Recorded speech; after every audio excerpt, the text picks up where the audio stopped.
दोस्तों, आज सबसे पहले तमाम मुस्लिम भाई बहनों को हिंदू समाज की तरफ से ईद की हार्दिक शुभकामनाएं। चाँद रात आपके आने वाले जीवन में खुशहाली लाए। ईद के बाद आपके जीवन में खुशहाली और हरियाली बनी रहे। ये सभी मुस्लिम भाई बहनों को ईद की ढेरों शुभकामनाएं। और सीमा हैदर, तुम्हें भी ईद की ढेरों शुभकामनाएं, क्योंकि चाहे तुम मानो ना मानो, तुम सनातन का चोला पहनकर जो ढोंग करती हो, लेकिन तुम्हारा अंतरात्मा, दिल तुम्हारा जानता है कि तुम मुस्लिम हो, मुस्लिम थी और मुस्लिम ही रहोगी। गुलाम हैदर के उन 4 बच्चों को भी ईद की हार्दिक शुभकामनाएं जो गलती से अपने माँ के कर्मों की सजा भुगतते हुए भारत में आ फंसे हैं। और उन बच्चों को भी ईद की हार्दिक शुभकामनाएं। उम्मीद करती हूँ कि अगले साल वो अपने देश, अपने मुल्क पाकिस्तान जाकर अपने परिवार के साथ ईद मनाएं। ये शुभकामनाएं हैं उन बच्चों के लिए। तो दोस्तों, आज बात करेंगे लप्पू जिस तरीके से गुलाम हैदर को मैसेज दे रहा है पाकिस्तान में, वो मैसेज आप सब देख चुके हैं। और आज उस पर बात करेंगे कि लप्पू अपनी हद किस तरीके से पार करते हुए, कानून को तोड़ते हुए, एक 4 बच्चों की मां को जबरदस्ती भारत में इनलीगल घुसा कर जो गलती किया है, उस गलती को मानने के बजाय अब वो गुलाम हैदर को लगातार मैसेज दे रहा है कि भाई तुम मेरा कुछ नहीं बिगाड़ सकते। तुम्हारे बच्चे आज ईद की शुभ घड़ी में मेरे पास है, तुम अकेले वहाँ पाकिस्तान में ईद मनाओगे। ये मैसेज दे रहा है लप्पू। आज आपने देखा होगा, मैंने लप्पू का वीडियो देखा था जिसमें सीमा हैदर के चेहरे से हवाइयाँ उड़ी हुई है। इसका पूरा परिवार उसे सपोर्ट कर रहा है, लप्पू साथ में खाना बना रहा है, लेकिन चेहरे से इनका रस ऐसे निकल चुका है जैसे किसी मशीन से इनका पूरा ब्लड खींच लिया गया है, इनको खाली सूखा सूखा छोड़ दिया हुआ। कल मैं गुलाम हैदर का लाइव देख रही थी जिसमें बहुत दुखी है बेचारा अपने बच्चों के लिए, ईद के लिए। तो गुलाम हैदर भाई, आपसे इतना ही कहूँगी, आपको जो भड़काने की कोशिश की जा रही है, अपने आप को कंट्रोल करें। क्योंकि आप यही समझ लीजिए कि अभी भी आप अपने बच्चों से दूर हैं, क्योंकि 4 साल से आप दुबई थे। लेकिन ये मसला थोड़ा दूसरा है, क्योंकि इसमें आपका परेशान होना बिल्कुल जायज़ है, क्योंकि बच्चे आपके मुल्क से बाहर हैं, एक ऐसे देश में हैं जहाँ का हिंदुस्तान और पाकिस्तान का मसला आप जानते ही हो। इसलिए आपका दुखी होना जायज़ है, हम समझ सकते हैं इस चीज़ को। लेकिन ऊपर वाले से दुआ करेंगे इस ईद के बाद आने वाले ईद में आपके बच्चे आपके साथ हो। यहाँ पे बात करूँगी मैं लप्पू की, जो आज इसने हरकतें की है, फिर वो माफ़ी के लायक नहीं है, क्योंकि इसने आज फिर गुलाम हैदर की बेटी, जो छोटी वाली बेटी है, उससे चिपक चिपक कर वीडियो बना रहा है, दिखा रहा है। साथ में सीमा हैदर के जो बेडरूम का सीन है, इसने रात वीडियो के अंत में वो भी दिखाया है। इसका मतलब है गुलाम हैदर को उकसाने की बहुत समय से कोशिश कर रहा है, ताकि गुलाम हैदर अपना आपा खो दे और भड़क जाए, सबके खिलाफ जहर उगले और ये अपने मिशन में कामयाब हो जाए। तो गुलाम हैदर भाई, आप इतने समय से झेल रहे हैं, तो आपको अभी भी समझने की ज़रूरत है इस चीज़ को, इसकी चाल को समझिए। क्योंकि ये चारों खाने चित्त हो चुकी है, इसके पास कुछ नहीं है, सिर्फ तुम्हें भड़का के, तुम्हें उकसा कर भारत आने से रोकना चाहती है। इसका एक ही मकसद है कि किसी न किसी तरीके से गुलाम हैदर को भारत आने से रोका जाए। क्योंकि जैसे ही गुलाम हैदर भारत आएगा, बच्चे गुलाम हैदर को सौंप दिए जाएंगे। मोबिन मलिक सर ने चारों तरफ से शिकंजा कस दिया है, इस बात का इसको अंदाजा लग चुका है। और लप्पू जो हरकतें कर रहा है, इसकी सजा माफ़ी के लायक बिल्कुल भी नहीं है। कानून इसको सजा देगा और हमें अपने देश के कानून पर पूरा भरोसा है। मैं तो कहती हूँ मोबिन मलिक सर, एक बार भारत की जनता को आप कह दें, जवाब दे दें, तो इसको जवाब खुद ही मिल जाएगा कि पब्लिक इसका कितना बुरा हाल करेगी। फिलहाल सीमा हैदर जो हरकतें कर रही है वो अच्छी तरीके से जान चुकी है। उसकी ज़िंदगी भारत और पाकिस्तान और नेपाल 3 जेलों के अलावा कहीं भी नहीं है। अगर इसे लगता है ठुमके लगाएगी या ऐसी करेगी या बदतमीजियाँ करेगी या कुछ भी गलत करने की कोशिश करेगी, उसकी जवाब देने के लिए जनता यहाँ पे बैठी हुई है। कोई भी किसी भी हाल में इसको नहीं बख्शेगा, क्योंकि इसने अपनी सारी हदें पार कर दी है।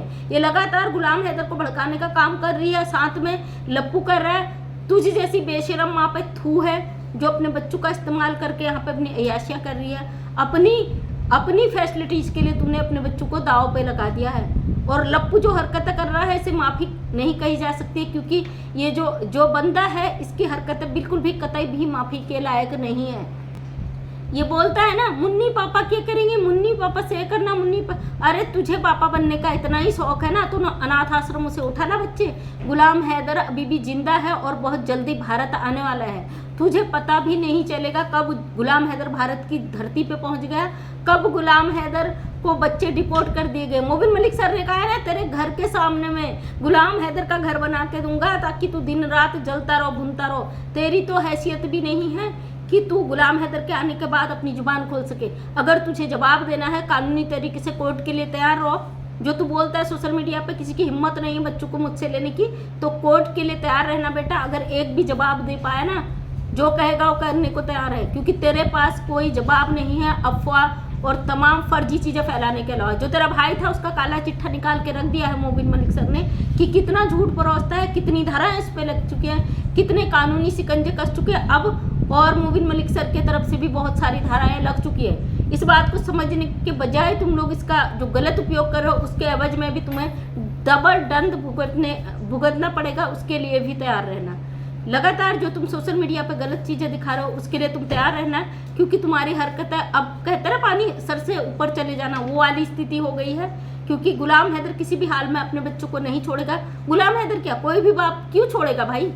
कोई उसके बच्चे हैं, कोई धर्मशाला से उठा के तो नहीं लाया है ना, उसके अपने बच्चे हैं, लीगल वो फादर है, कुछ भी कोशिश करेगा, किसी भी हद तक जाएगा। और जिन लोगों को लग रहा है कि गुलाम हैदर भारत नहीं आएगा, इस गलत फहमी में जीना छोड़ दो, क्योंकि गुलाम हैदर की पूरी प्रोसेस कंप्लीट हो चुकी है। कुछ अड़चने हैं जो उधर ही से वो हो जाएंगी, और जिस दिन गुलाम हैदर आएगा तुम्हारे पैरों तले जमीन खिसक जाएगी और तुम सोच भी नहीं पाओगे कि तुम किस हद तक पानी पे हो।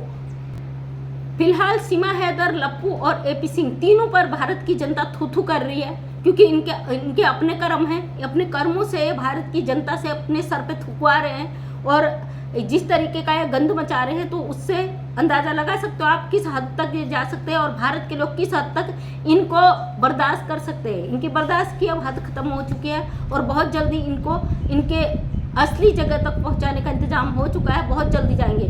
जो लोग परेशान हैं, दुखी हैं, जो कह रहे थे 3 साल से कुछ नहीं हुआ, बहुत सारे कमेंट आ रहे हैं और सबका कमेंट का जवाब देना पॉसिबल नहीं हो पाता, क्योंकि आपके कमेंट इतने बड़े बड़े होते हैं। आप कहते हो सरकार क्या कर रही, कई लोगों ने आज मुझसे कमेंट किया कि सरकार क्यों चुप बैठी है। देखिए, मैं कई बार बता चुकी वीडियो में, जब मामला कोर्ट का होता है तो उसका फैसला भी कोर्ट में ही होता है, उसमें सरकार कुछ नहीं कर सकती है। अगर आपको लग रहा है मोदी सरकार ने कुछ किया है या योगी सरकार कुछ नहीं कर रही है या ये कहती है मोदी जी योगी जी बचा लेंगे, तो ये गलत फहमी है।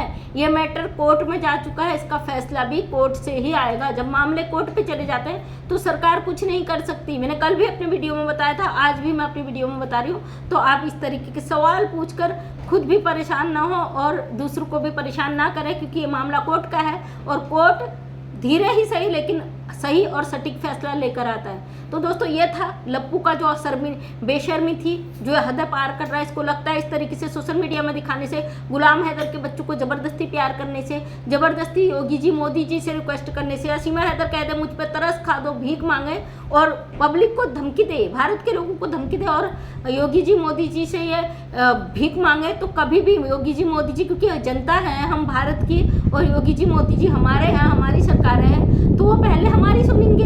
आज इसने अपने रूम पर एपी सिंह का भी फोटो लगाया था, उसको भी ये दिखा रही थी, और योगी जी का भी फोटो लगाया था, उसको भी दिखा रही थी। तू जितने हैं ना, जितने तेरे चाटुकार हैं, सबकी फोटो लगा। और मैं तो कहती हूँ एक हार भी चढ़ा दो इसमें, क्योंकि बहुत जल्दी वो दिन भी आने वाला है, ऐसा मौका भी आएगा। तू कितना ही बचने की कोशिश कर रहे हैं योगी जी मोदी जी। ये सब कोर्ट का मामला, अगर तेरे भाई ने तुझे इतनी बात बता दी होती ना, जो तू फोटो लगा के प्रचार कर रही है, अगर उनने बता दिया होता भाई ये सरकारों का नहीं, ये कोर्ट का मसला है, इस पे लीगल पॉइंट पे तूने काम किया होता, क्या करती? सबूत तो था ही नहीं तेरे पास, लीगल पॉइंट पे भी क्या करती? तो दोस्तों, ये बात आज रखनी जरूरी थी। इसका ब्लॉग देखा, उसके बाद मुझे लगा कि आपको बताऊं ये गुलाम हैदर को किस तरीके से चैलेंज कर रहा है। गुलाम हैदर के खुद के बच्चों को दिखा के, उसकी बीवी के साथ रह के ये जलाने और गुलाम हैदर को भड़काने की जो कोशिश कर रहा है, नाकामयाब कोशिश। हम यही कहेंगे, गुलाम हैदर भाई प्लीज़, आपने तसल्ली की है, थोड़ी और तसल्ली कीजिए। भले ही आप इसका वीडियो ब्लॉग देखो ही नहीं, हम भी इसलिए देखते हैं कि गुलाम हैदर के बच्चों के हालचाल क्या है, उस ब्लॉग में अगर दिख जाए तो, वरना इसको तो कोई थूके भी नहीं। तो थैंक यू सो मच दोस्तों। मैं मंजू विश्वकर्मा, हल्द्वानी उत्तराखंड से छोटी सी समाज सेविका अपने वीडियो के माध्यम से मैं सच दिखाने की कोशिश करती हूँ। उम्मीद करती हूँ वीडियो पसंद आया होगा। अगर पसंद आया तो लाइक शेयर कमेंट करें। नेक्स्ट टाइम मेरा वीडियो देखना चाहते हैं, चैनल को सब्सक्राइब करें। थैंक यू सो मच, तहे दिल से थैंक यू।